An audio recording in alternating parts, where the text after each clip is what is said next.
वज़ीर-ए-आज़म शहबाज शरीफ ने हज के बाबरकत मौके पर उम्मत मुस्लिमा और बिलखुसूस फरीज़ा हज अदा करने वाले तमाम हुज्जाज कराम को दिली मुबारकबाद पेश की।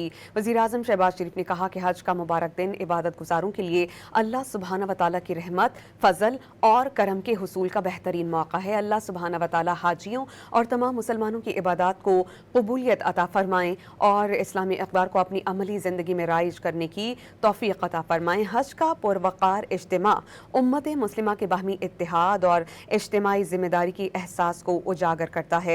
अल्लाह के हुजूर दस्त बदुआ हैं कि आलमी अमन, अदल, रवादारी और भाईचारे की फ़ज़ा को तक़वियत मिले ताकि फलाह, इंसानियत और इज्तिमाई भलाई के लिए काम हो सके। वज़ीर-ए-आज़म शहबाज शरीफ ने हज के बाबरकत मौके पर उम्मत मुस्लिमा और बिलखुसूस फरीज़ा हज अदा करने वाले तमाम हुज्जाज कराम को दिली मुबारकबाद पेश की।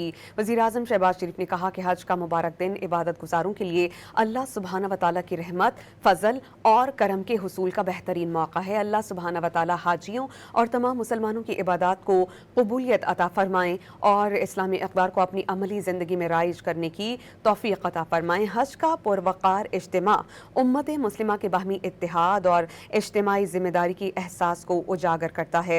अल्लाह के हुजूर दस्त बदुआ हैं कि आलमी अमन, अदल, रवादारी और भाईचारे की फ़ज़ा को तक़वियत मिले ताकि फलाह, इंसानियत और इज्तिमाई भलाई के लिए काम हो सके।